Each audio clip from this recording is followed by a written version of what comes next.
Hello बच्चों, let's read this question. An isosceles prism of angle 120 degree with index 1.44. Two parallel rays of monochromatic light enter the prism parallel to each other in air.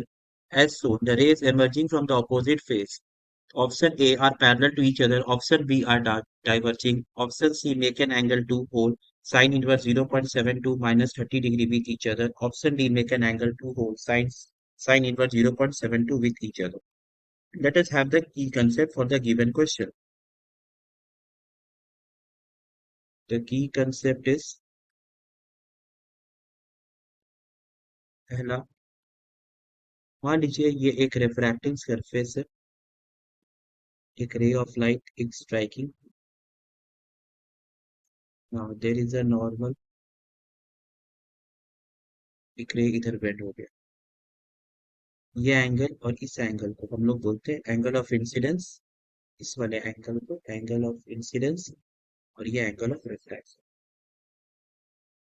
ये n1 n2. तो यहाँ पर सबसे पहले जो Snell's law use होगा, Snell's law concept से आप लिखोगे n1 into sine I equal to n2 into sine I. पहला चीज. दूसरा, एंगल ऑफ डेविएशन जो होगा डेल्टा, इस केस में r माइनस आई का बराबर. तो with the help of this की कंसेप्ट विल प्रोसीड फर्दर. सबसे पहले लोग एक प्रिज्म ड्रॉ कर लेते हैं. यहाँ एक prism, this is a prism. एक रे ऑफ लाइट जैसे आ रहा है इधर, और इधर भी एक रे ऑफ लाइट. देखो, सिंस ये नॉर्मली स्ट्राइक हो रहा है तो कोई बेंड नहीं होगा, रे स्ट्रेट चला जाएगा. नॉर्मल इंसिडेंस में कुछ बेंड नहीं. तो अब यहाँ पर let us make a normal. Here also let us make a normal. अब रेयर से डेंसर से रेयर जा रहे हैं तो bends away from the north, away from the north. अब इसको जाना था स्ट्रेट. इसको अगर सरफेस नहीं होता तो ऐसे स्ट्रेट जाता. अब इस एंड यहाँ पर जो डेविएशन हुआ, इस deviation is delta. Here also delta. दोनों साइड डेविएशन हो रहा है डेल्टा. बाहर वाले मीडियम का रिफ्रैक्टिव इंडेक्स का 1, और अंदर का हम n ले लेते हैं. ठीक है, ये टोटल एंगल आपको दिया गया 120 डिग्री. इस टोटल एंगल को 120, यहाँ से एक लाइन खींचते हैं. देखो, ये टोटल एंगल 120 के बराबर. तो ये एंगल 60,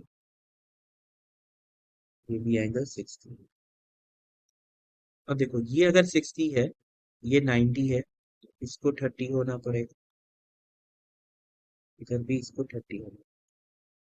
तो ये 90. अब ये 30 है, ये 90 है, तो इसको आपको 60 होना पड़ेगा. और ये 60 है तो ये 30. तो यहाँ पर angle of incidence we got as, तो फिर आपको एंगल ऑफ इंसिडेंस जो हमें मिला, एंगल आई, तो 30 डिग्री के बराबर. This is the angle of incidence. Now from Snell's law,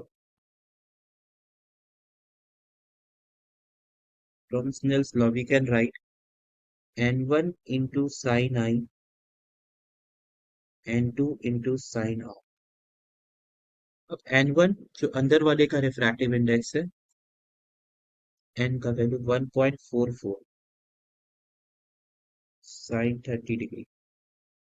ये 1 साइन आर, उससे साइन आर होगा 1.44 साइन 30 हाफ होता है 0.72. R equal to sine inverse 0.72. तो डेल्टा नेट जो होगा, देखो एक साइड के रिफ्रैक्टिव डेविएशन का फॉर्मूला क्या होगा, r minus i for one side. तो साइन इनवर्स 0.72 माइनस 30. तो नेट डेविएशन जो होगा दोनों तरफ मिला के कंबाइंड अगर करें, दैट इज 2 डेल्टा। तो 2 into sine inverse 0.72 minus 32. So this is the, so option C is correct. Option C is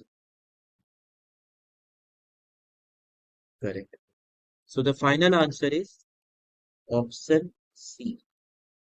Hope you understand it well. All the best.